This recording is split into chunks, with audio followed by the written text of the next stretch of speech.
जो पुष्पावती हैं, इन पुष्पावती गंगा में स्नान करना चाहिए और पुष्पावती गंगा में स्नान करने के पश्चात वहां से जल लेना चाहिए और जल लेकर सूर्यवाला शिववाला का अभिषेक करें। जब अभिषेक करेंगे तो उसका शेष जल जो बचे वो अपने घर ले जाए और उसमें शुद्ध जल पुष्पावती का पुनः मिला ले या अन्य कोई भी जल स्रोत पवित्र जलधारा से भी उसमें जल समाहित कर ले।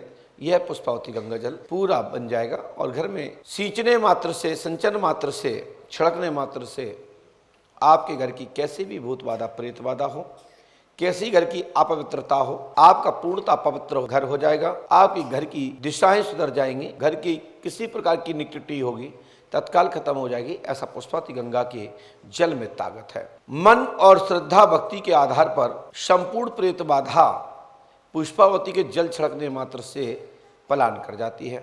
ऐसा जनश्रुति नहीं प्रमाण है। हजारों हजार लाखों लोगों ने इसका उपयोग किया है और लाखों लाखों लोग यहाँ से ठीक हुए और पुष्पावती गंगा स्वयं ही पवित्र हैं। ऐसा भीष्म पितामह से पुलुस्त्य ऋषि जी संवाद में बात करते हैं। बताया जाता है कि पुष्पावती गंगा में स्नान करने मात्र से 1000 गौओं का पुण्य प्राप्त होता है। महाभारत के हवाले से मैं ये बात आपसे कह रहा हूँ। यह बामन बेफ्टा जी जो हैं, इनका जो शब्दकोश है उसमें भी इसी प्रकार का उल्लेख है। सूर्य और चंद्रमा के तीर रजस्वला स्त्री में पुष्पतापी पवित्रहा, यानी 12 मास बरसात के महीने में सभी नदियां अपवित्र हो जाती हैं, गंदी हो जाती हैं, दूषित हो जाती हैं, लेकिन पुष्पावती के लिए कहा गया कि ये पुष्पावती रजस्वला नहीं होती है, यानी गंदी नहीं होती है। उद्गम स्थल से लेकर समाहित स्थल तक पूजनीय है और हर घाट पर पुष्पावती का महत्व है। नर्मदा गंगे की तरह है, नर्मदे माई की तरह है। पुष्पावती का दर्शन करने मात्र से 1000 गौओं का पुण्य प्राप्त होता है। पूरा कुल पवित्र हो जाता है। पूर्वजगण जो प्रेत योनि में है उनकी मुक्ति हो जाती है और पूरा घर परिवार परिजन पवित्र हो जाते हैं। ऐसा पुष्पावती में भी उल्लेख मिलता है महाभारत में। पुष्पोत्तम स्पर्शो त्रिरात्रो पुष्टो न रहा गोशस्त्र फलम लब्ध पुनाति शुक्लम निरपो।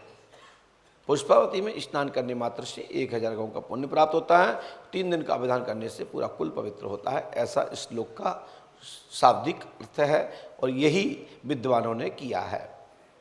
महाभारत में व्यास जी महाराज भी इसी प्रकार से लिखते हैं। साथ ही आप लोगों को यह भी बता दें कि नीम का जो वृक्ष है, नीम के वृक्ष को स्पर्श करने मात्र से कैसी भी दुष्ट से दुष्ट आत्मा हो, नीम का स्पर्श करने मात्र से आपकी संपूर्ण प्रेत बाधा का निवारण होता है। जहां आप लोग रक्षा सूत्र पुराना वाला चढ़ाते हैं वही नीम के वृक्ष की बात कर रहे हैं, जिस पर भगवान स्वयं श्री कृष्ण ने महाराज धर्मराज को दर्शन दिया था। ऐसा जनश्रुति और क्षेत्रीय मान्यता है। सूर्यवाला शिववाला जो मंदिर है ये पांडवों के पूर्व से ही स्थापित है।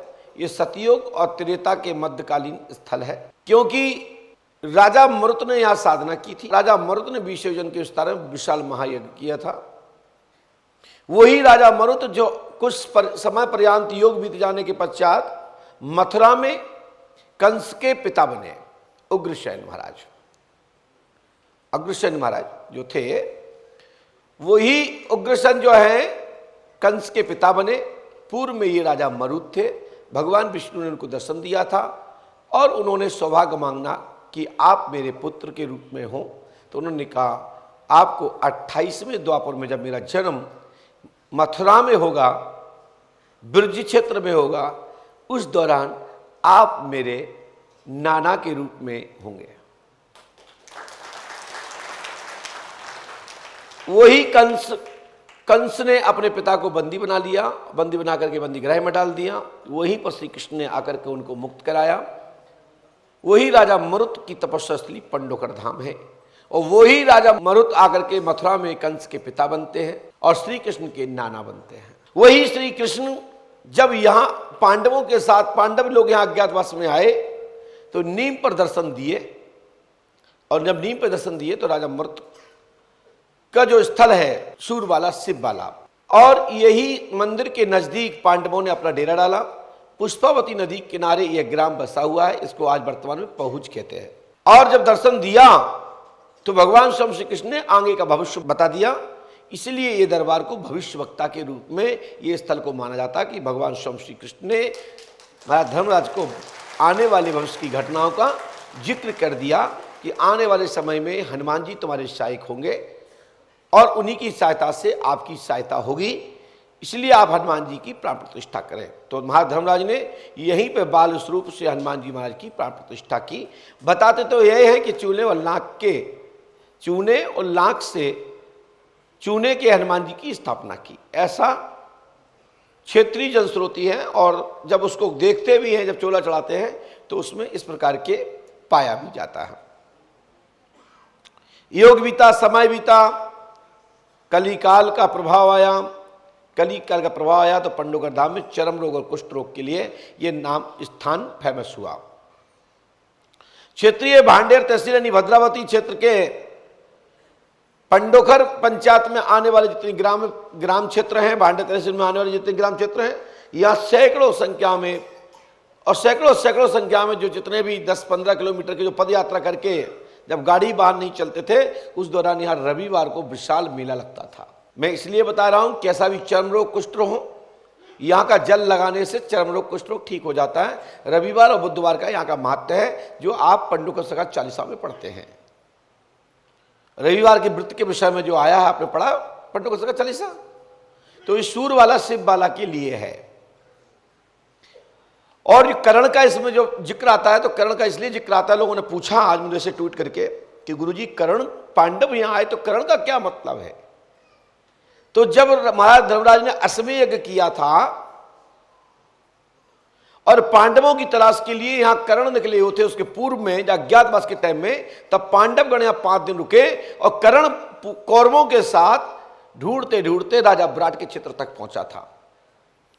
जो गांव की आपने कहानी सुनी होगी, गांव को राजा विराट की गायों को हरण कर लिया था, जिसमें शिकंडी के रूप में अर्जुन का उस तरह स्वरूप था, और उसके बाद बहन लला के रूप में वहां स्थापित थे।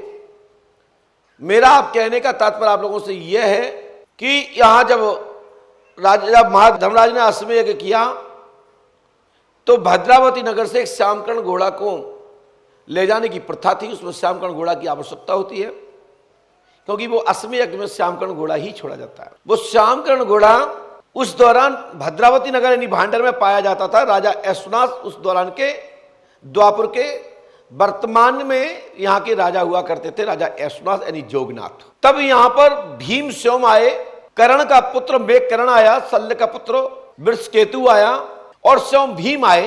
तो पुत्र के कारण पिता का यहाँ पर नाम आया है, क्योंकि यहां जब श्यामकर्ण घोड़ा के लिए आए तो यहां पे कर्ण का पुत्र भी मेघकर्ण आया था, शल्य का पुत्र वृषकेतु आया था, और स्वयं भीम आए थे उस घोड़ा को पकड़ने के लिए। भीम इसलिए आए थे क्योंकि उनको पांडव अज्ञातवास के टाइम की एक एक जगह का जानकारी थी, इसलिए भीम साथ में आए, और साथ में उनके नाती पोते भी अधिक सेना भी ले आए। उस सेना में से बहुत भयंकर युद्ध हुआ था।